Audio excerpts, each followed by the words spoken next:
Para nosotros y nosotros informarnos, leer el texto que nos entregaron desde la Constituyente, y por eso estamos tan interesados en saber cuáles son los puntos de vista que rescatan, que destacan, en este caso Gaspar, y poder darles la palabra a ustedes también para hacer preguntas. Así que, sin más, vamos a comenzar. Por favor, Gaspar, una pequeña presentación para que nos cuentes de ti, tu experiencia en la Constituyente, y comenzamos a profundizar en el texto. Bien, muchas gracias. Muy buenas tardes. Mi nombre es Gaspar Domínguez. Yo vivo y trabajo en la región de los lagos, en el sur, en Chiloé, enfrente, en la provincia de Palena. Y la verdad es que estoy muy contento y muy esperanzado porque probablemente estamos frente a una de las elecciones más relevantes que hemos tenido en Chile en las últimas décadas. Y probablemente en las próximas décadas no vamos a volver a tener una elección tan relevante como esta. Y esto supone un desafío para la sociedad completa y para todos nosotros que estamos votando.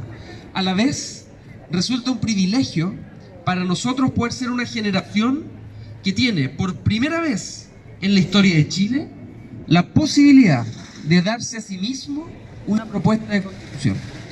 La idea es que en esta jornada yo pueda responder algunas cuestiones dentro de lo que pueda, pero limitándome estrictamente al texto. Y cada pregunta que aquí se haga, yo lo voy a referir a un artículo del texto, lo vamos a leer y vamos a responder texto en mano. Porque estamos todos cansados, ¿cierto?, de las mentiras o las interpretaciones más bien curiosas, y la idea es basarnos en el texto. Y quería decir tres cuestiones antes de dar el espacio a abrir la palabra. Lo primero es que esta Constitución, hay cuestiones donde nos ponemos a tono porque estábamos atrasados. Probablemente en materia de derechos sociales nos ponemos a tono, probablemente en descentralización, que somos un país tan centralizado, nos ponemos a tono, pero hay otras cuestiones en las que nos ponemos a la vanguardia a nivel mundial. Una de ellas son las cuestiones que tienen que ver con el género, con el feminismo y con la diversidad sexual. Nos ponemos probablemente a la vanguardia y el mundo nos está mirando. Segundo, en materia de medio ambiente, también nos ponemos a la vanguardia, y eso es razón de orgullo poder tener hoy día un texto así de avanzado. Y finalmente me gustaría decir que este texto no busca ni pretende ser una varita mágica que va a arreglar los problemas, sino más bien transformarse en una caja de herramientas que nos va a entregar las soluciones para desde el 5 de septiembre trabajar en conjunto por construir una sociedad mejor y como todos queremos. Pero el 5 de septiembre no vamos a ser Noruega. Y el otro año la educación no va a ser mucho mejor de lo que es ahora. Esto es un trabajo colectivo con un telón de fondo, que será esto, la primera Constitución escrita en forma democrática. Así que muchas gracias y esperamos podamos ir comentando y respondiendo a las preguntas. Muchas gracias, Gaspar. Acaba de llegar Bessie Gallardo, ella sí por el distrito 8, ¿verdad, Bessie? Bueno, te damos la bienvenida también y una pequeña presentación, porque vamos a comenzar luego con las preguntas de las vecinas y vecinos. ¿Cómo están? Llegué un poco tarde porque estoy enferma, así que no hagan porque estrés. He estado enferma como los últimos 6 meses, en verdad. Bueno, les quiero contar, soy Bessie Gallardo Prado, no soy la convencional o ex convencional más popular del barrio, en verdad. Soy licenciada en Ciencias Jurídicas, de hecho, me licencié estando en la convención, así que aguanta aquellos que están estudiando para el examen de grado en Derecho porque se puede. Y yo les quiero... creo que Gaspar habla bonito, ¿cierto? Me decía, guau, pues se las tiene todas. Pero más allá de eso, yo quiero decirles algo que para nosotros es fundamental. Y esto de que siempre el otro lado, porque no le vamos a decir enemigos, que lata, tan anacrónico, tan de los 80 esa cuestión, Guerra Fría, que lata. El otro lado habla del patriotismo y se llena la boca con esto del patriotismo, que la bandera, el escudo, los emblemas, la cuestión en la cacha de espada. Pero les cuento algo, no saben ni bailar cueca. Es muy triste. Y además de eso, dicen rechazar para reformar. No han reformado nada en los últimos 42 años. El único que se atrevió a reformar alguna cosa, un poquito de maquillaje, así como que yo tengo 5 kilos de maquillaje, la Constitución del 80 tiene 10, fue Ricardo Lagos Escobar. Ese que nos licitó todo, el mismo. Entonces, El tema es que hay que tener un horizonte claro. Primero, esto no es una batalla entre buenos y malos. ¿Ya? Segundo, hay que superar la convención. Si la convención hoy día es como el ex tóxico. Cada vez, ¿es en serio? Cada vez que nosotros decimos algo, sale la derecha, que es la convención. Oye, pero se acuerdan más que del ex. Entonces superemos la convención. Ahora tiene que hablar el texto constitucional. Se abren puertas con este texto. Hoy día, la Constitución del 80 es muy parecida a la iglesia que está enfrente, con una tremenda muralla de fierro que no deja pasar a nadie. Con esta nueva Constitución empezamos a abrir las puertas para efectivamente poder ejercer nuestros derechos. Imagínense lo que es que el día de mañana, aquellos que tenemos hijos o hijas o hijes, podamos pensar en que nuestros hijos, hijas o hijes estudien lo que sueñan y no pensar en que medicina me cuesta 7 millones al año, ¿está ahí? O que derecho me sale 6. Entonces, hay que empezar a tener esa visión de futuro. Pero además, nos tenemos que apoderar nosotros del patriotismo. Porque así como dijo Gaspar Domínguez, para el cierre de la convención, cambiar Chile, hacer que Chile sea mejor para su gente, ese es el verdadero patriotismo. Y aquellos que hacemos territorio, ¿saben qué más? Tenemos que andar con la bandera de lado a lado. Así como cuando juega la roja y CHI, lo mismo. Porque esta es la oportunidad que tenemos de que Chile sea mejor para todas, todos y todes. Esta es la oportunidad que tenemos de que Chile sea un país que avanza al desarrollo. Esta es la oportunidad que tenemos, más allá de las lógicas de la derecha y la izquierda, de que cada ciudadano, ciudadana, habitante de este país crezca en un país efectivamente libre, efectivamente democrático y efectivamente integrador. Aquí nos estamos jugando el 4 de septiembre, compañeros, chiquillos y chiquillas. Casi digo compañera, y algunos saben crispar. ¡Qué terrible, comunista! Nos estamos jugando de verdad nuestra libertad. Porque lo que hoy día hay, primero, es que nos dicen tenemos la libertad de elegir. Perdónenme, yo ni con el sueldo convencional podría haber ido a la clínica alemana, no me da. Segundo, nos dicen, no, pero si usted tiene la libertad de elegir el colegio de sus hijos. Ojalá mis cabros estuvieran en Internacional Alba, porque sé que son capaces, pero resulta que el colegio es de 450 lucas mensuales, entonces no hay libertad de elegir, efectivamente. Ahora tenemos esa oportunidad histórica. No la dejemos pasar. Y aquí le voy a tirar la posta a las mujeres. Nos han relegado por décadas. Es ahora cuando las mujeres podemos efectivamente abrir las puertas para llegar al poder, para que el trabajo de cuidado sea reconocido. ¡Ojo con eso! Me he pasado la vida cuidando. Y para que también aquellos que vemos que estamos rodeados de arbolitos, los derechos de la naturaleza sean efectivamente derechos también humanos. Porque tenemos un vínculo indisoluble con la naturaleza. Porque no nos queda planeta. ¿Vieron? ¿No miran hacia arriba? Cuando la científica dice, ¡nos vamos a morir! Yo le voy a comentar algo. Yo en la Comisión de Medio Ambiente andaba por ahí. Gracias, suban. ¡Ay, nos vamos a morir! Porque no hay agua. Porque no nos quedan recursos para explotar. Y porque de verdad no nos vamos a ir a Marte. Marte no es opción. O cuidamos ahora el planeta o no. Y es con esta Constitución que podemos abrir esas puertas para que nosotros tengamos una vida mejor. ¿Ya? Así que este 4 de septiembre, incluso ojalá antes, revienten el territorio. Tómense las calles. En buenas, sí. Tómense las calles. Pero hagan una campaña con alegría. Y no le crean a las mentiras de otro sector, pues sí, son ridículas, pues. ¿Ya? Así que vamos a abrir el espacio de preguntas. Pregunten lo que quieran, menos usando en la cuenta porque francamente es paupérrimo, pero todo lo demás lo pueden preguntar. Muchas gracias. Bueno, había una pregunta de una vecina que la dio antes de que tú llegaras, Bessie, y tenía que ver con el derecho a la propiedad. Oye, el derecho a la propiedad. El derecho a la propiedad es la cuestión más fome del derecho civil. ¿Sí, no, Carla? Por Dios, qué fome, ¿eh?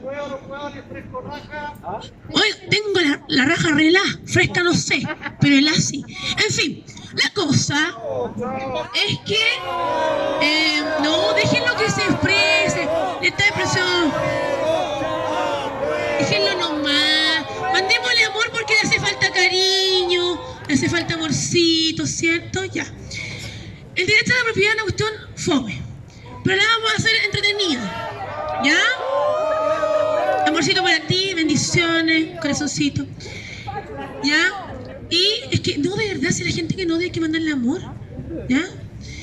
Bueno, como le iba diciendo, es un derecho que es re antiguo.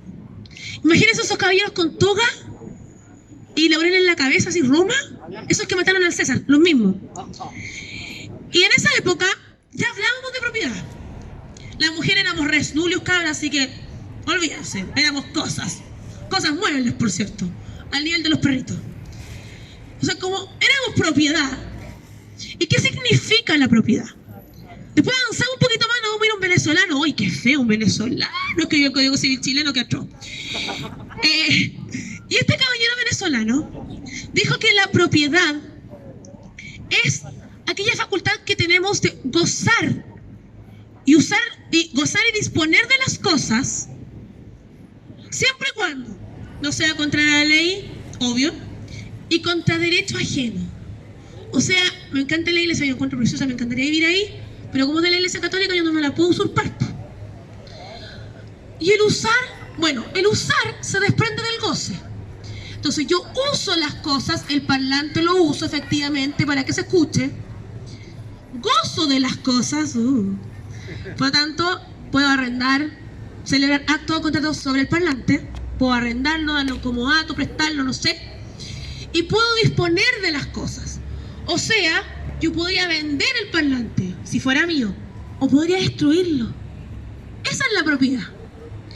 ¿Dónde encontramos la propiedad? En tratados de derechos humanos, por ejemplo. ¿Por qué es un derecho humano? Fíjense, así como la vida, la integridad, el derecho a la salud, también es un derecho humano.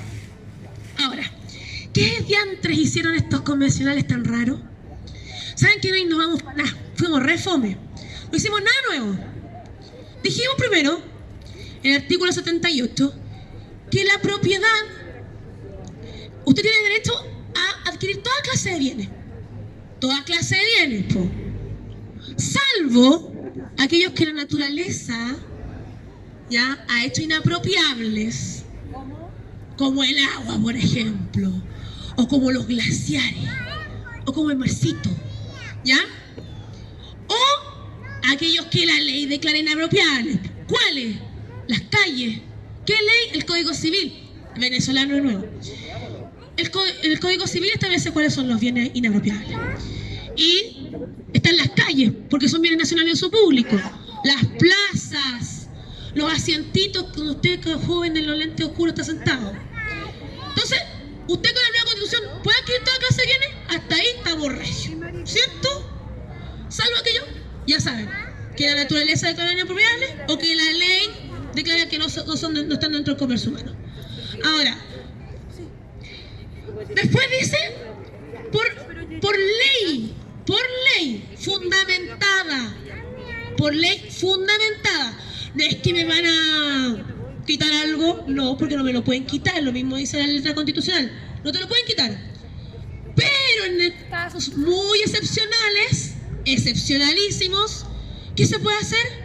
Se puede expropiar por utilidad pública o interés general de la nación, ¿ya? Oye, no hemos nada con la Constitución del 83, po. Y después dice, ¿cuándo? Por ley. Y ley fundamentada. ¿Y qué se va a pagar? Uy, aquí quedó la crema. El justo precio. ¿Y qué es justo precio, po? Y esto viene de antiguo. La primera vez que escuchamos el vocablo justo precio fue la Declaración de los Derechos del Hombre y Ciudadano. Les cuento, en Francia le cortaron la cabeza al rey. Y después le hacen la Declaración Universal de los Derechos del Hombre y Ciudadano, una cuestión muy rara. y dice la justa retribución. Si yo me voy al derecho francés, también dice la justa retribución o la justa indemnización. Y es el detrimento efectivamente causado a la persona del expropiado. Ay, ¿por qué no pusieron el valor de mercado? Porque el mercado fluctúa, pues, compañero, compañera. Fluctúa, pues. ¿Cómo fluctúa? Sí, pues.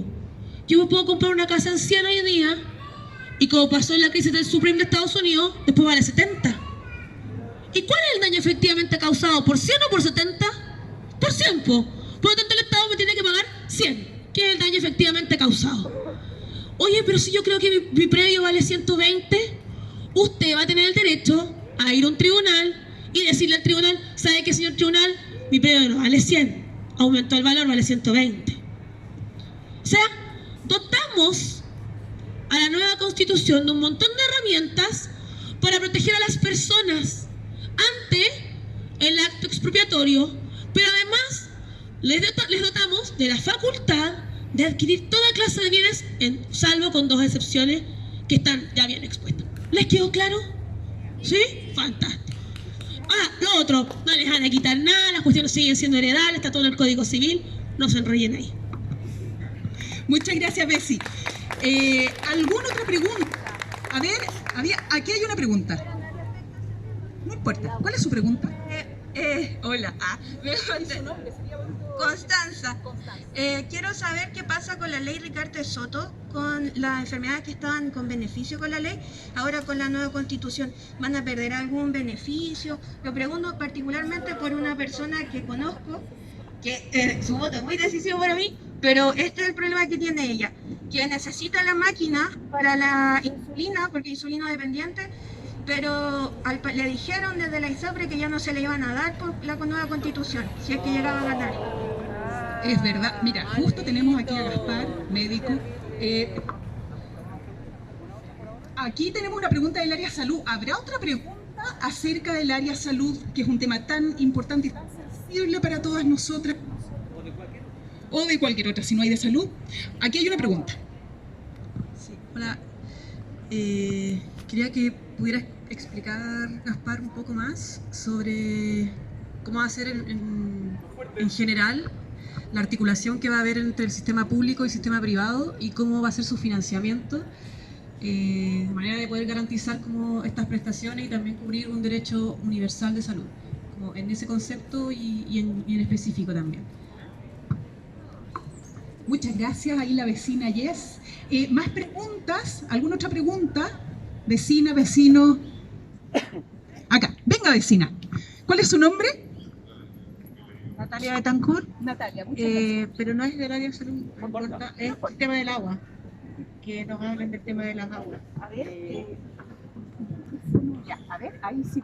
Ahí sí. El tema de las aguas, que nos gustaría saber En general. que nos hablen un poco de las aguas. Ya.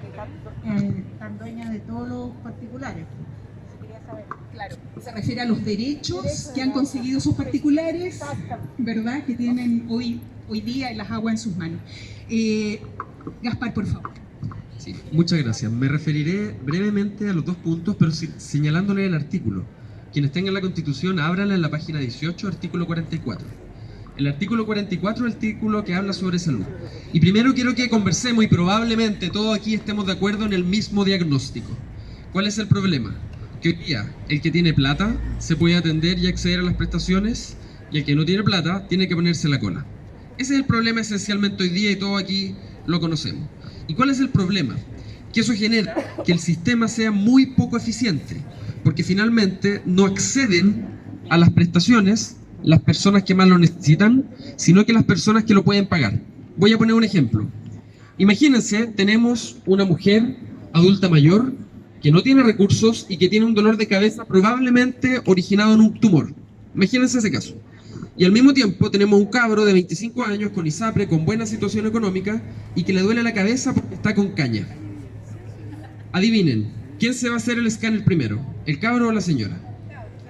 Eso es impresentable, porque los escáneres son un recurso limitado, las horas de neurólogo también son un recurso limitado, y por eso necesitamos generar un sistema donde se favorezca que las prestaciones sean para quien las necesita primero. Y es por eso que el artículo 44, en el punto número 7, dice: el Sistema Nacional de Salud estará integrado por prestadores públicos y por prestadores privados. La ley determinará los requisitos y procedimientos para esta integración. ¿Qué significa esto? ¿Qué es lo que queremos lograr? Primero, dependerá de la ley, por cierto, pero lo que se requiere es que cuando una persona se enferme y necesita acceder a una prestación de salud, la deriven o al hospital, o a la clínica, o a lo que fuera, pero necesita que ese problema se resuelva y que no dependa de la capacidad de pago. Y esto, que puede parecer muy loco o extraño, es lo que ustedes probablemente vieron en la pandemia. Cuando alguien necesitaba una cama crítica o un ventilador, le decían: no, usted no puede usar ese ventilador porque es ISAPRE, usted no puede porque es FONASA. No, a usted lo tomaban y lo derivaban al que correspondía. Incluso si era urgente y no había disponible en la ciudad, bueno, lo subían a un avión y lo mandaban a otra ciudad. La aspiración es lograr construir un sistema de salud donde todas las prestaciones estén disponibles para todas las personas y no solo para quienes puedan pagarlas. Ese es el principio general y será tarea de la ley en el futuro poder implementar esto con reglas claras para que los privados, es decir, las clínicas, los centros médicos, se incorporen al sistema de salud, pero siguiendo las reglas que el Estado les ponga. Esa es la idea. Y sobre el tema de agua, seré bien breve. Hoy día, el agua en Chile la puede usar quien sea dueño de los derechos de aprovechamiento de agua. Ejemplo, aquí hay un riachuelo y esta agua es mía. Y si río abajo hay un poblado que no tiene agua para beber, como esta agua es mía, yo la puedo enchufar a una máquina y, por ejemplo, producir una minera, por ejemplo, porque es mía. ¿Qué es lo que establece esta nueva constitución? Mire, usted puede seguir usando el agua para una minería, puede hacerlo, pero siempre y cuando no haya nadie que requiera beber de esa agua más abajo. Es decir, como sabemos que el agua es poca y cada vez va a haber menos, se debe priorizar el consumo primero para consumo humano y mantención de los ecosistemas, después para producir alimentos y después para otras actividades productivas. ¿Y cómo se va a materializar esto? Tomen su constitución, vayan a las normas transitorias, artículo 36º. Artículo 36º, página 155. ¿Cómo va a funcionar? El día que se apruebe la Constitución, al otro día, el 5 de septiembre, todas las personas que hoy día son dueños de derechos de aprovechamiento de agua, estos derechos se transformarán en autorizaciones de uso. ¿Y qué significa eso? Bueno, el dueño, como es dueño, lo puede vender, comprar, arrendar, hacer lo que quiera. Pero la autorización no es lo mismo. La autorización, usted puede usar el agua para lo que se le autorizó a usarla. Es decir, las autorizaciones se pueden revocar o se pueden quitar si el agua no se usa en lo que se dijo que se iba a usar. Y miren, ¿cómo va a ocurrir? Fíjense, 36ª, el punto número 2. Este proceso, la redistribución de agua, comprenderá la elaboración de informes de diagnóstico y evaluación a nivel regional y se desarrollará por etapas, priorizando aquellas cuencas con crisis hídricas. ¿Qué significa esto? Después de que se apruebe la Constitución, 6 meses después, se va a priorizar todas las cuencas hidrográficas, es decir, los riachuelos, los ríos, donde haya crisis hídrica, es decir, donde haya menos agua, y donde haya sobreotorgamiento de derechos de agua, es decir, donde haya más gente que tenga más agua de la que realmente hay. ¿Y cómo se va a priorizar? Se le va a decir a toda la gente: ¿sabe qué? Espérese un poquito, vamos a redistribuir el agua. Y uno dice, bueno, no hay que afectar a los productores, por ejemplo, de alimentos, a los agricultores. Y por eso, después del último punto, dice: esta redistribución no se aplicará a pequeños agricultores y a otros pequeños autorizados. Es decir, 6 meses después de que se apruebe esta Constitución, comenzará la redistribución de agua. Y esta redistribución no afectará a los pequeños, sino más bien a los grandes poseedores de derechos de aprovechamiento.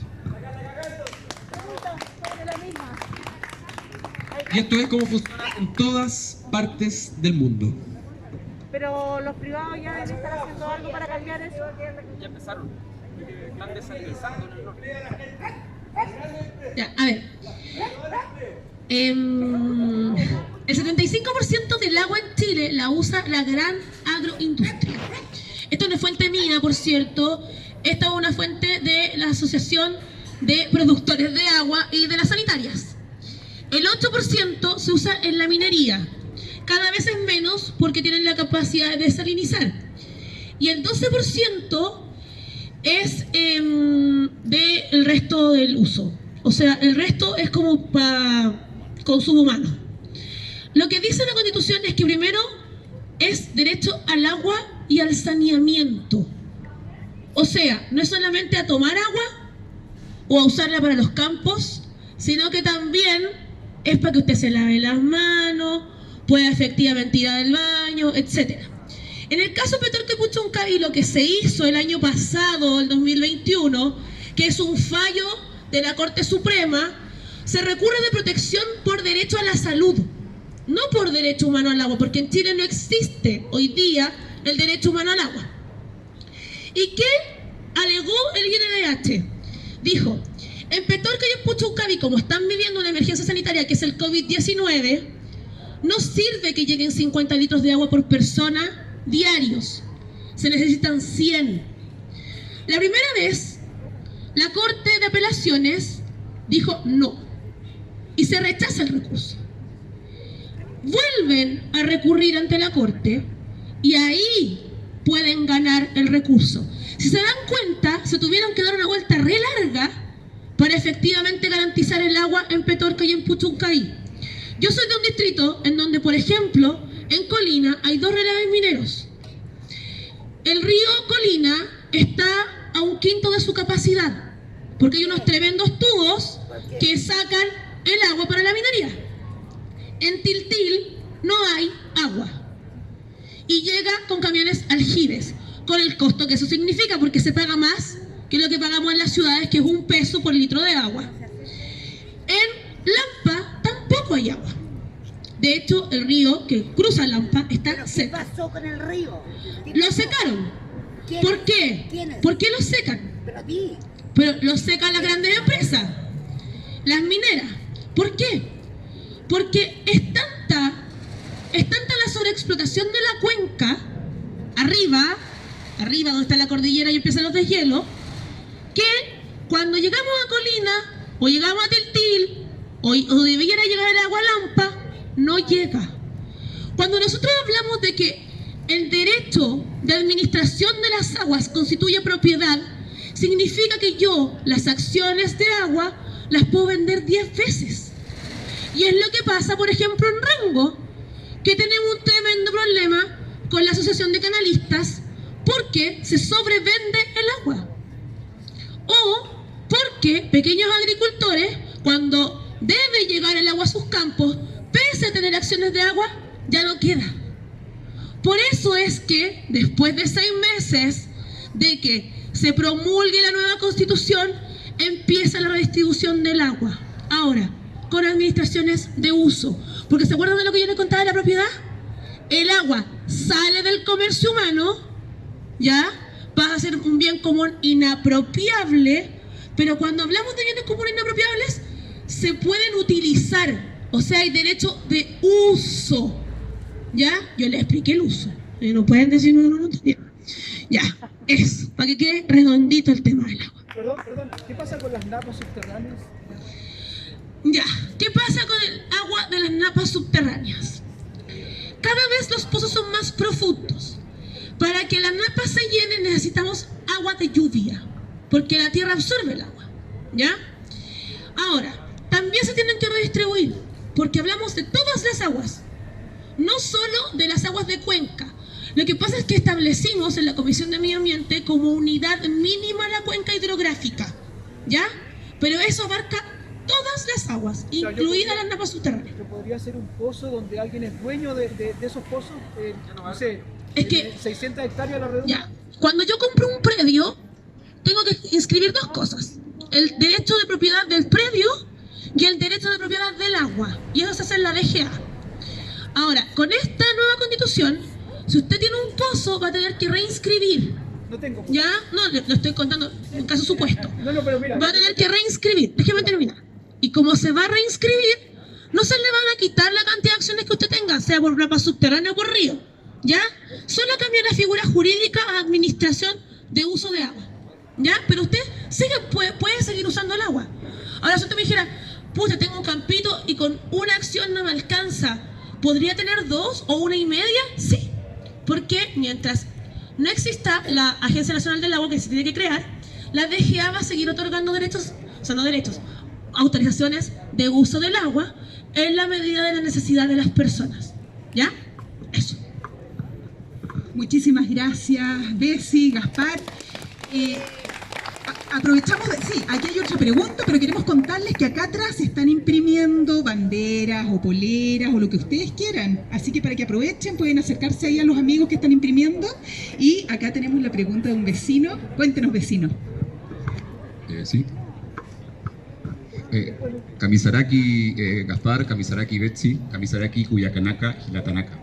Mi pregunta, bueno, eso en lengua aymara significa hola Gaspar, hola y hola a todos los hermanos y hermanas que están acá presentes. Y quise decirle a aymara que tengo muy poco conocimiento de eso, ya es mi cultura, pertenezco al pueblo aymara, soy nortino. Usted está más acostumbrado a ver personas relacionadas con los mapuches, muchas gracias por eso. Y esa palabra hoy en día se ha transformado en una vilipendia, que yo lo veo más del racismo, en torno a la plurinacionalidad, que de verdad que yo he encontrado muchas noticias ofensivas respecto de cómo tratan, que siempre lo veo de la óptica del racismo, pero me gustaría que explicaran qué significa que nuestra constitución sea ahora plurinacional. Eso. Muchas gracias, vecino. Le damos ahora que parta Gaspar. Bien, me gustaría explicarles una novedad que propone esta propuesta de constitución y que vincula no solo a los pueblos indígenas, sino también a otros grupos. Ustedes probablemente han escuchado hablar muchas veces de la igualdad. De hecho, la Constitución actual establece que todas las personas somos iguales ante la ley. Y es así, y está bien, así debe ser. Y esto viene de la Revolución Francesa al menos, somos todos iguales. Ahora, definir que somos todos iguales es una definición que se conoce como de igualdad formal. ¿Por qué formal? Porque decimos que somos todos iguales. Pero a ver, mirémonos entre nosotros. En la práctica, todos sabemos que hay algunas personas que son más iguales que otras. Es decir, un niño, por ejemplo, que nace en una familia acomodada con todas las cosas resueltas versus un niño que nace en condiciones muy precarias en una población. ¿Tienen iguales oportunidades? La respuesta es obvia. Entonces, no solo basta con decir que somos todos iguales, que es la igualdad formal. Y la igualdad tiene más escalones. El segundo escalón se llama la no discriminación. Entonces, bueno, somos todos iguales y además se prohíbe la discriminación. Ante la ley y ante todo, no solo ante la ley. Entonces, tenemos la igualdad ante la ley como el primer escalón más básico y más burdo de la igualdad. Después tenemos la no discriminación como el segundo escalón, ¿sí? Y después viene el tercer escalón, que es el escalón más avanzado, que ya ha sido superada la igualdad formal y pasamos a hablar de la igualdad sustantiva. Y eso, la igualdad sustantiva, ¿qué significa? Si yo digo, somos todos iguales ante la ley, y hay una escalera, y digo, ya chicos, subamos todos, vamos, somos todos iguales, y hay alguien en silla de ruedas, ¿va a poder entrar? No, porque hay una escalera. Entonces corresponde que yo diga, esto es igualdad ante la ley, somos todos iguales, así que ahí está la escalera. Eso no es igualdad sustantiva. La igualdad sustantiva es ponerle una rampa a la persona que está en silla de ruedas, para que la persona en silla de ruedas... ¿Dónde aplicarían ese concepto? Sí, voy... ¿En qué? Para saber. Partí con el ejemplo de silla de ruedas y voy a poner 5 más, si me permite avanzar. De silla de ruedas no un ejemplo. Las personas con discapacidad son las leyes de la población. La ley dice que tienen que haber rampa y todo. Decimos de la ley, ¿no es cierto? Entonces eso debería funcionar. Entonces, ¿cuál es lo sustantivo que tú dices? Sí, vamos a seguir. Por favor, si me permite terminar, vamos a poder entenderlo. Entonces, las acciones afirmativas son las que buscan compensar las dificultades estructurales que generan que la igualdad por sí sola no sea igual para todos. El ejemplo de las personas con movilidad reducida es un ejemplo. Pongamos otro ejemplo, el caso de las mujeres. Cuando en una familia hay un niño enfermo que requiere cuidados, ¿quién deja de trabajar habitualmente, la mamá o el papá? Cuando hay un adulto mayor que requiere cuidados y tiene hijos e hijas, habitualmente, ¿quiénes son quienes dejan de trabajar para cuidar al adulto mayor? Las hijas. Cuando hay un trabajo nocturno, por ejemplo, que es un buen trabajo, pero queda muy lejos y implica volver tarde de la casa, habitualmente, si hay un hombre o una mujer. ¿Qué dice la mujer respecto a volver tarde sola en la noche? Mejor no tomo el trabajo. Está estudiado, no lo digo yo, está estudiado que por el mismo trabajo existe una brecha remuneracional que hace que a las mujeres se les pague menos que a los hombres. Eso está estudiado. Está estudiado que en los grupos donde hay hombres y mujeres, a las mujeres se les suele interrumpir más y suelen intervenir menos. Hoy día, por ejemplo, en el Congreso tenemos por cada 4 hombres, una mujer. Entonces ahí viene la pregunta, bueno, si somos todos iguales y además está prohibida la discriminación, ¿qué situaciones generan que haya 4 hombres por una mujer? Probablemente todos los ejemplos de las dificultades que mencionamos anteriormente, en relación a los cuidados de hijos, de adultos mayores, ¿cierto? Todas las dificultades favorecen que, por ejemplo, cuando se pone financiamiento para las campañas, adivinen a los hombres o a las mujeres, ¿a quién financian menos? Adivinen cuando hay que salir a hacer campaña, ¿quiénes tienen más dificultades para hacer campaña? Porque tienen que hacer labores domésticas. Entonces, todas estas situaciones deben ser, o buscamos, y esta es una posición política, ser compensadas con medidas afirmativas para lograr la igualdad sustantiva. Y en el ejemplo de estas dificultades estructurales que le hacen la vida más difícil a las mujeres, es que justamente esta propuesta de constitución propone la paridad. Es decir, independiente de las dificultades o las condiciones que existan, el Consejo Municipal de Santiago a lo menos debe estar compuesto por la mitad mujeres, porque en Santiago la mitad de las personas que viven son mujeres. Y en la Cámara de Diputadas y Diputados, independiente de cualquier cosa, a lo menos la mitad tienen que ser mujeres. Y en el Senado, la mitad mujeres. Y en los consejos regionales, la mitad mujeres. Y en todos los órganos de elección popular, la mitad mujeres. Entonces, la paridad constituye un acto de acción afirmativa para que esa igualdad formal se transforme en una igualdad sustantiva. Lo mismo ocurre con las personas con discapacidad, con las personas que pertenecemos a la diversidad sexual. Las niñas, niños y adolescentes, por ejemplo, son personas, tienen los mismos derechos que todo el mundo, pero sabemos que las niñas, niños y adolescentes sufren fenómenos de vulneración específicos. Y es por eso que esta Constitución, después de definir la igualdad sustantiva en el artículo 20, al tiro, específicamente dice: las niñas, niños y adolescentes tienen derechos a la autonomía progresiva, a vivir en un ambiente familiar y a que se les cuide. Bueno, todos tenemos derecho a que se nos cuide, pero como sabemos que en los niños es un problema especial, se especifica. Las personas con discapacidad tienen los mismos derechos que todos, ¿cierto? Pero para poder gozar de la igualdad sustantiva, se explicita el derecho a la autonomía y a la accesibilidad universal. Si esta reunión, todos somos iguales, y aquí hay alguien que es sordo, ¿estamos proveyendo las condiciones de igualdad para que esa persona sorda pueda participar de esta reunión? No, porque no tenemos lengua de señas.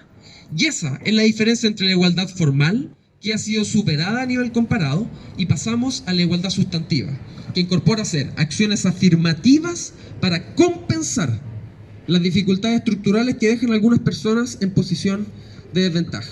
Y en el caso particular de las personas que corresponden a pueblos indígenas o pueblos originarios, existen muchas situaciones reales que dificultan el desarrollo de las personas que pertenecen a estos pueblos, y es por esto que en derecho internacional también se reconocen medidas afirmativas, igual como con las mujeres, con las personas con discapacidad, con niñas, niños y adolescentes, con personas de la diversidad sexual, que justamente promueven poder ejecutar los derechos en condiciones de plena igualdad. Oye, le voy a contar una cosa, dato freak. La palabra igualdad aparece mencionada 30 veces en el texto constitucional, pero tiene diversas dimensiones, por cierto. Y está la igualdad ante la ley formal y la igualdad sustantiva, que muy bien le explicó Gaspar, pero además, por ejemplo, hay igualdad ante el acceso a la justicia, otra manifestación de la igualdad. O cuando hablamos del derecho al sufragio, vemos la igualdad sustantiva en las adecuaciones necesarias para las personas con discapacidad. Así que ahí, si quieren más ejemplos, pues yo siempre ando con mi versión portátil, porque tiene una como lupita, pongo el vocablo y aparece mágicamente. Ahora, sobre la plurinacionalidad, estimado. Primero, tenemos que enfocarnos en lo que significa nación, que es distinto al Estado, ¿ya? Entonces, la nación es un conjunto de personas que comparten, por ejemplo, características culturales, o que comparten una espiritualidad, muchas veces un territorio, pero no siempre, ojo, porque hay naciones que no comparten territorio, como por ejemplo la nación palestina que está siendo destruida por la nación israelí. Entonces, comparten una historia común, ojo, ¿ya? Esto no es mío, esta cuestión me la enseñaron a mí en primer año en la universidad, caballero Carlos López. Entonces, tenemos que distinguir nación de Estado. El Estado es más grande, se divide por poderes, también comparte un territorio común, siempre hay territorio. O sea, el Estado Vaticano, que está en Roma, tiene un territorio y es un Estado. Luxemburgo también es un Estado, que es chiquitito. O sea, siempre se comparte un territorio común. Pero además hay división de poderes. Poder ejecutivo, presidente, ministro, subsecretario. Poder legislativo, que es aquel que hace las leyes. Y poder judicial, que es el que conoce de una causa judicial, juzga y hace ejecutar lo juzgado. ¿Ya? Ejerce jurisdicción, aplica la ley. Ahora bien, ¿por qué tenemos que hacer esa distinción? Porque hay países que tienen muchas naciones, pero que son un solo Estado. O sea, la organización grande es una sola, pero tiene múltiples naciones. Ejemplo de ello, Nueva Zelanda. En el caso de mi familia materna venía del País Vasco, que es parte de España y es una nación, más no es un Estado, ¿ya? Entonces hay muchos lugares donde hay naciones con estados, ¿ya? ¿Por qué se le reconoce a los pueblos originarios? Porque estamos superando aquella noción de la Constitución del 80, en donde decía que el Estado era Estado-nación, una sola nación, un solo Estado, y pasamos a múltiples naciones que las reconocemos, pueblo de Aguita, Yagán, Mapuche, etcétera, con un Estado grande. Y es más, esta Constitución, en el artículo 6, habla de la indivisibilidad del Estado. Que tengamos múltiples naciones no significa que el Estado se va a fragmentar. Ya sabemos, el Estado es grande, las naciones son chiquititas. Ahora bien, ¿se acuerdan del venezolano que yo les contaba? Ya. El venezolano, Andrés Bello, dijo alguna vez que la costumbre no constituye derecho a menos que la ley se remita a ella. Y por lo tanto, como yo les contaba, hay veces en que las naciones tienen sus propias costumbres. Y como esta Constitución reconoce esas costumbres, acuérdense, a menos que la ley se remita a ella, por lo tanto, por ese solo acto, se reconocen esas costumbres y se transforman ¿en qué? En derecho. Porque una de las fuentes del derecho es la costumbre. Ley, costumbre y jurisprudencia. ¿Ya? Que fome, pero hay que explicarlo bien. Ahora, ¿se va a fragmentar el Estado? No, pues. Porque para que algo nazca la vida del derecho, tiene que haber una ley. Por lo tanto, el simple reconocimiento por parte de la Constitución no es suficiente. Le vamos a ir al pega al Poder Legislativo y ya, pues trajen como los convencionales ahí toda la noche, por favor. Hagan leyes, pónganse a hacer leyes.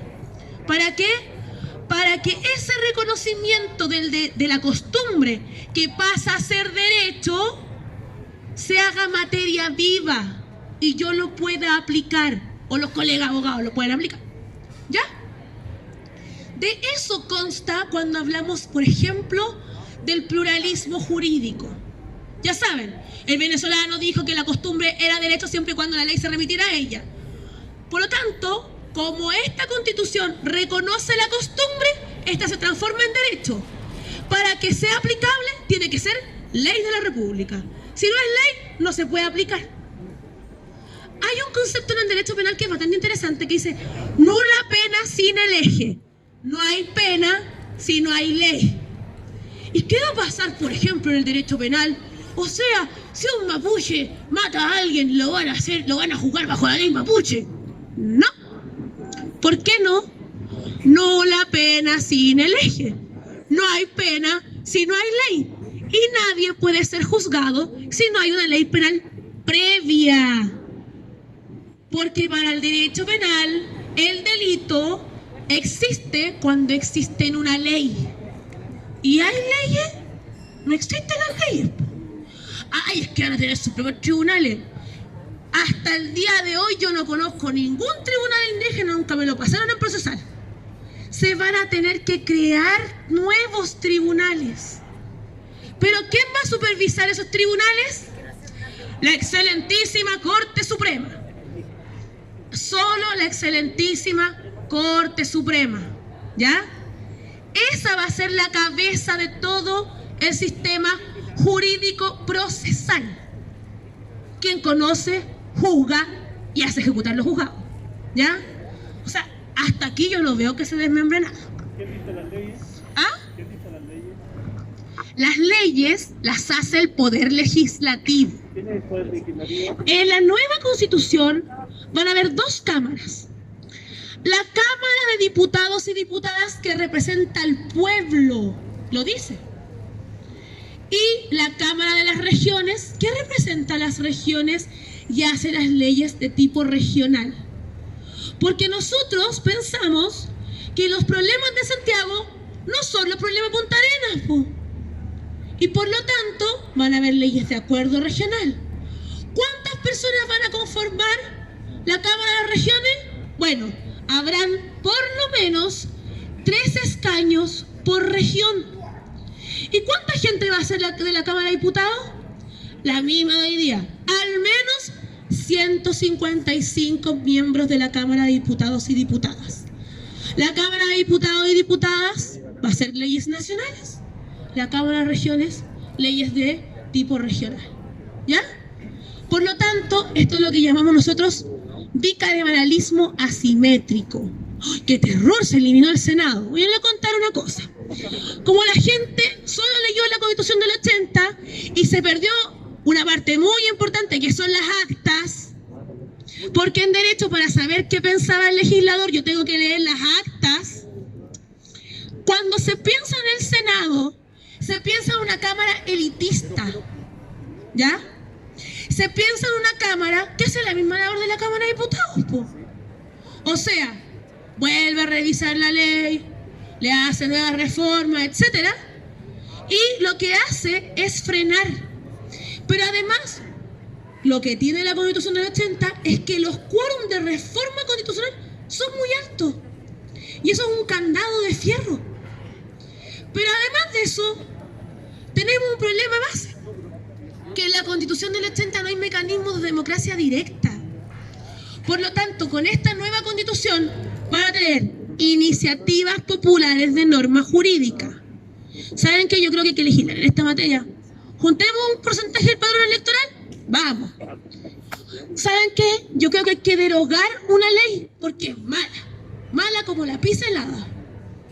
Juntemos un porcentaje del padrón electoral, lo juntamos, derogamos la ley. O exigimos, mejor dicho, al legislador que derogue la ley. Oye, ¿sabéis que a mí no me gusta la nueva Constitución? Yo creo que hay que modificarla, aprobar para reformar. Pero eso nace de la ciudadanía, ojo. Porcentaje también del padrón electoral para modificar la Constitución. Oye, ¿sabéis que a mí no me gusta nada? El 4 de septiembre la prueba ganó esto. Izquierdistas, comunistas. No me gustó. Hay una cápite, reforma y reemplazo, en donde se puede cambiar por completo la Constitución. Por vía de asamblea constituyente. ¿Y por qué me río? Porque para poder entrar en el proceso constituyente tuvimos que hacerlo por la ley 21.200 que agrega letra a la Constitución de 1980. Con todo lo que eso implicó. En esta Constitución, en cambio, hay un mecanismo para eliminarla por completo. O sea, como el reseteo del celular. ¿Ya? Volvemos a hoja cero. Ahora, lo último para terminar. Ya saben, no se desmembra el Estado, porque el Estado es lo grande. Pero hay un punto muy importante. El convenio 169 de la OIT y la Declaración de los Pueblos Originarios lo repiten y dicen lo mismo. Las naciones indígenas o los pueblos originarios nunca pueden estar por sobre el Estado ya constituido. Carla, ¿me equivoco? Carla... Y lo dicen los tratados. En esta nueva constitución hay reconocimiento de los tratados internacionales de derechos humanos como letra constitucional. O sea, si se aprueba,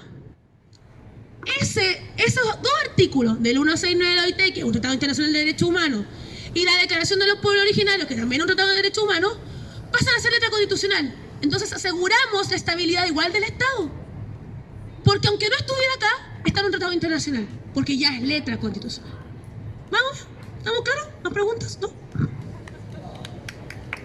Muchísimas gracias, Bessie Gallardo, constituyente por el Distrito 8, junto a Gaspar Domínguez del Distrito 26. Vamos a seguir recogiendo preguntas del público. Aquí hay una pregunta, pero antes yo había visto levantada aquí la mano del vecino, ¿o no? Ya no.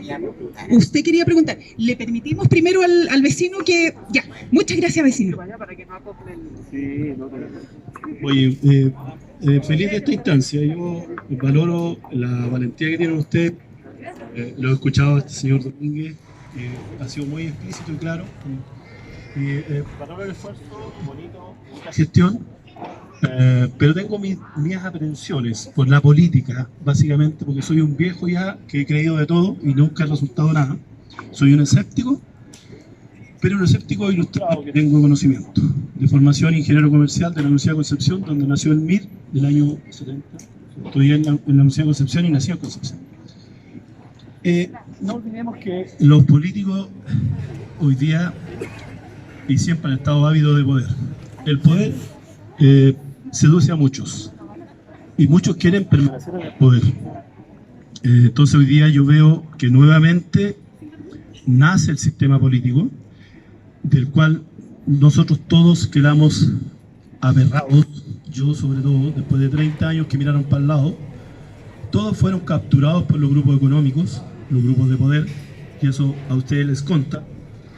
Y a mí también me consta, y eso es triste para este país, que no hizo absolutamente nada.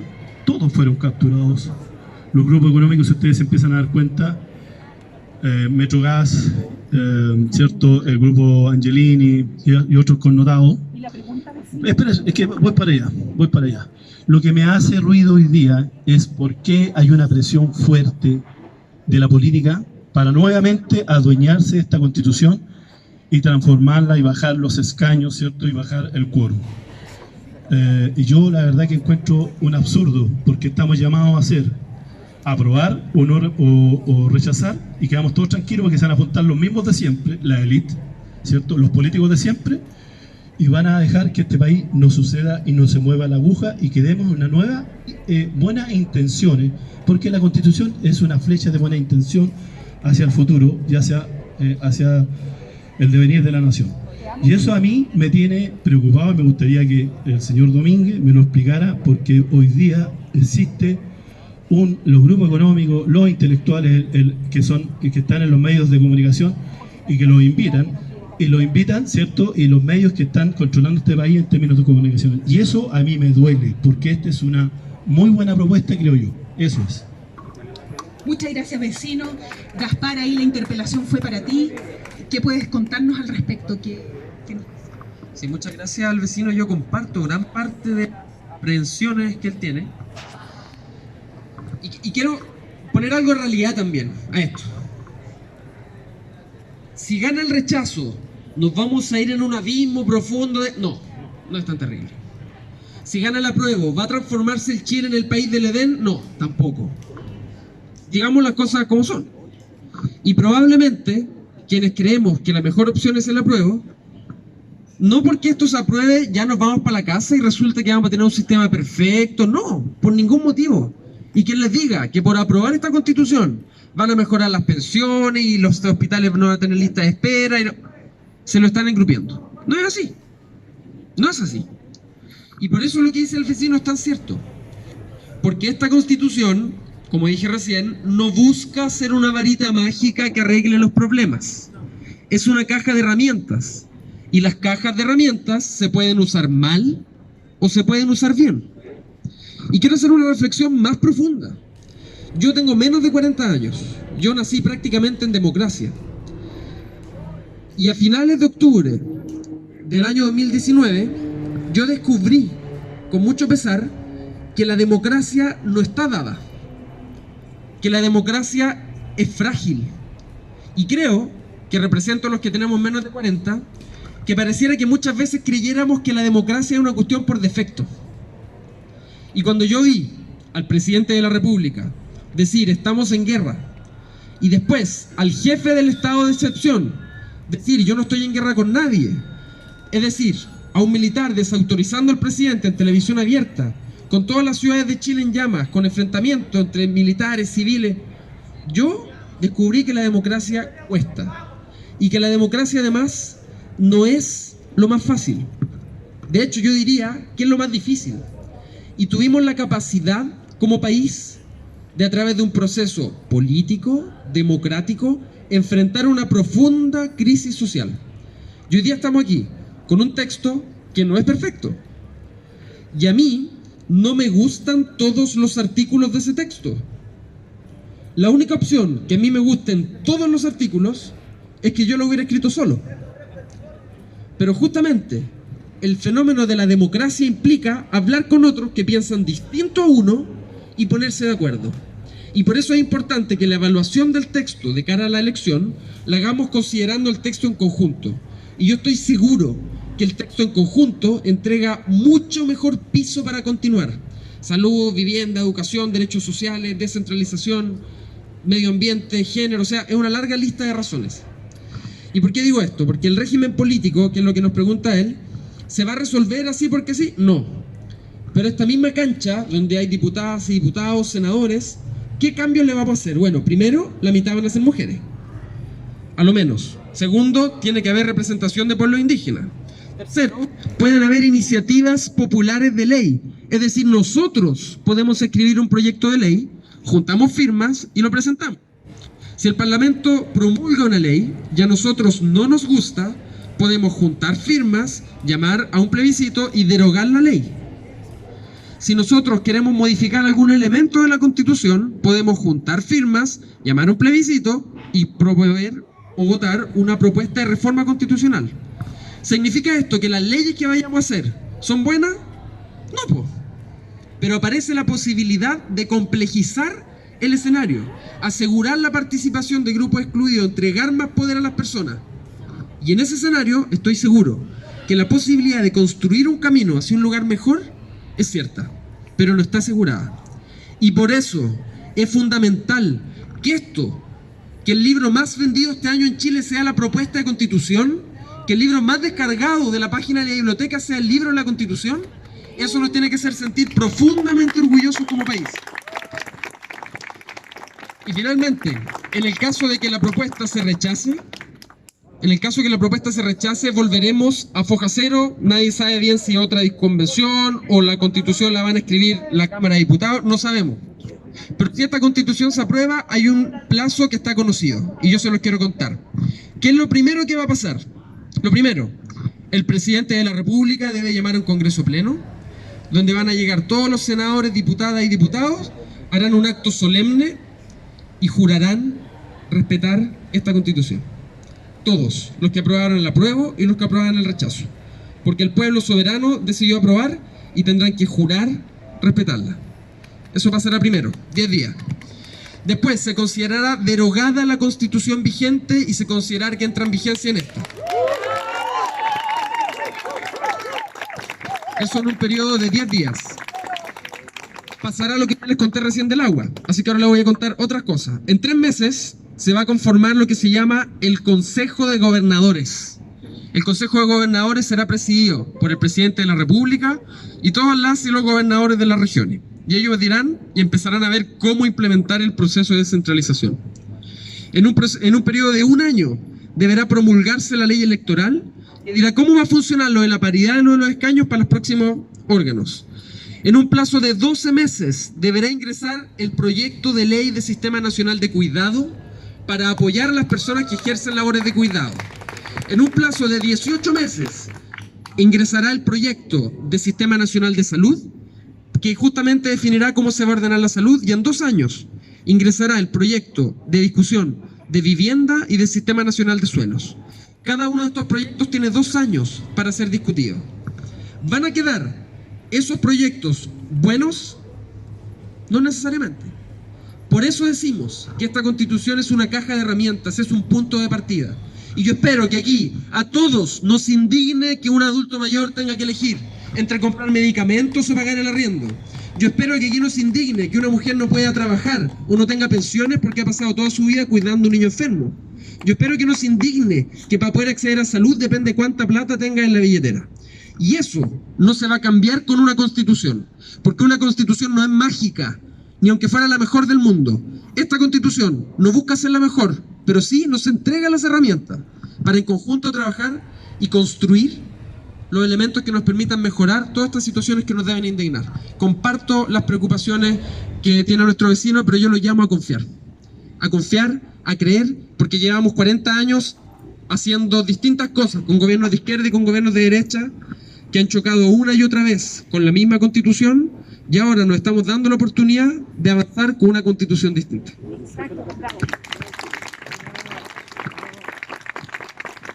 Muchas gracias, Gaspar. Nos quedan unos minutitos. La vecina quería hacer una pregunta. ¿Quiere todavía realizarla? Ah, ok. Muchas gracias. Ah, ya, aquí hay... Una consulta que te quiero hacer, que me quedó así en el tintero en este minuto. Cuéntame, ¿el pueblo Rapa Nui en este minuto se rige por nuestras leyes o por otras leyes? Según lo que yo entendí, se rige por las leyes del Estado chileno, y como pertenece al Estado chileno, no sé si me equivoco, constituyentes, tienen que seguir las leyes del Estado chileno. ¿No es así? Aquí Bécil nos va a aclarar más el punto. Ya, a ver. Gaspar decía que 10 días después de aprobarse esta Constitución, efectivamente, el Congreso Pleno va a jurar ante la Constitución. ¿Qué va a pasar? Porque esto es como un Big Bang jurídico. Entonces, tenemos que empezar a revisar el ordenamiento jurídico. Que el ordenamiento jurídico, la Constitución, las leyes, los decretos con fuerza de ley, los decretos leyes, que ahora son leyes de la República, los decretos supremos, los reglamentos, etc. Y se empiezan a revisar para saber cuáles están acordes a esta nueva Constitución y cuáles no. Aquellos que no estén acordes a la nueva Constitución se mueren, quedan derogados. Y por lo tanto, ahí entra el Poder Legislativo a trabajar de nuevo, porque hay que llenar esos espacios vacíos, ¿ya? Esta pega también la van a tener los ministerios, por ejemplo, porque los ministerios le estoy tratando de explicar porque es algo... Por eso, estoy siendo muy puntual. Ahora, le vuelvo a insistir. Una vez que se promulgue la nueva Constitución, lo que hacen los juristas, lo que hacen los ministerios, lo que hace el Poder Legislativo es revisar todo el conjunto del ordenamiento jurídico para ver si hay letra legal o reglamentaria o de decretos que no esté conforme a la nueva Constitución. Porque esas leyes, esos decretos, esos reglamentos, cuando nace la nueva Constitución a la vida del derecho, si son inconstitucionales, se mueren, porque dejan de funcionar, ¿ya? Pero hay que hacer una revisión. Hay miles de leyes, ya vamos casi en la 22.000. Hay miles de decretos, hay miles de reglamentos, hay miles de autoacordados. Por lo tanto, se hace una revisión completa de todo el ordenamiento jurídico, de todo el universo de leyes, reglamentos, decretos que hacen funcionar el aparato jurisdiccional. Eso es lo que hay que hacer, ¿ya? Porque van a haber leyes que son inconstitucionales, van a haber decretos que son inconstitucionales, van a haber reglamentos que lo son también. Y hay que hacer la revisión. Muchísimas gracias, Bessie. Aquí me acaban de contar que hay una pregunta por las redes sociales. Vamos a responder también. Sí, las redes sociales nos preguntan qué pasa con los derechos de la naturaleza y también de los animales en la nueva Constitución. Veo que hay muchos pegüitos, pegüitas y gatitos en el barrio, así que ¿qué pasa con esos derechos, por favor? Ya. Los animalitos, tan lindos los amo, los animales pasan a ser seres de especial protección. Merecen una vida libre de maltrato y además se reconoce su sintiencia. Por lo tanto, dejan de ser cosas muebles semovientes para ser seres de especial protección. Muere una cosa, que es una parte del Código Civil que habla de las cosas muebles semovientes, pero se mantiene la ley Cholito. Pero además se van a crear nuevas leyes, porque no es solo para los animales de compañía, es para todos los animales. Animales de compañía, animales de granja, animales nativos, especies en peligro de extinción, etc. Por lo tanto, lo que hace la nueva Constitución en materia de animales es abrir la puerta para que la futura legislación efectivamente proteja, primero, a los animales como seres de especial protección, segundo, reconozca su sintiencia y tercero, que estén libres de una vida de maltrato. Ahora, pasa con la naturaleza, que la naturaleza se vuelve un sujeto especial porque tiene derechos. Evidentemente, la madre naturaleza no va a ir a una corte a reclamar sus derechos. Pues, hola, buenas tardes, soy la naturaleza, tengo derechos. No funciona así. ¿Cómo funciona? Cualquier persona por sí misma, persona natural o jurídica, ya sea por sí misma o en nombre de la naturaleza, va a poder reclamar dichos derechos de la naturaleza, ¿ya? Por la vía judicial o por medio de la Defensoría de la Naturaleza. Y esto es sumamente importante porque creamos una nueva institucionalidad que se refiere a la Defensoría de la Naturaleza. ¿Por qué? Porque como les decía anteriormente, una emergencia climática, necesitamos defender los derechos de la naturaleza. Esto en el derecho es súper innovador, porque con la Constitución del 80 solamente teníamos el derecho a habitar en un medio ambiente libre de contaminación. Ahora se abre todo un espectro, ¿ya?, de legislación nueva, etcétera, pero además nuevas instituciones que efectivamente defienden la naturaleza ante casos como el de Petorca Puchuncaví, ante casos como el de Quintero, ¿ya?, ante casos como el de Coronel, que también es zona de sacrificio. Esto no solamente defiende a la naturaleza, sino que también defiende a las personas, sobre todo a las personas que viven en zonas de sacrificio, ¿ya? Y además de eso, incluimos una norma sobre aire limpio. O sea que las personas tienen derecho a respirar un aire limpio. Eso es súper importante, sobre todo en un mundo en que mucha gente muere de enfermedad respiratoria, cáncer de pulmón, etc. Entonces, insisto, abrimos todo un espectro de nueva legislación, de nuevo derecho en pos de los derechos de la naturaleza, pero además protegemos a las personas. Muchísimas gracias, Bessie. Vamos a dar algunas noticias.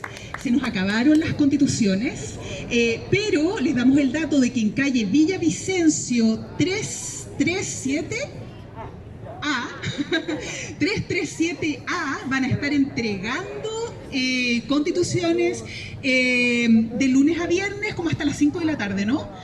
Así que pueden ir a retirar. Cada persona tiene derecho a 2 constituciones. Las organizaciones pueden recibir un número más grande de constituciones, así que si pertenecen a alguna organización, vayan y retiren. Eso. Aquí los vecinos están regalando banderas del apruebo, pueden ir a retirar también. Están hermosas porque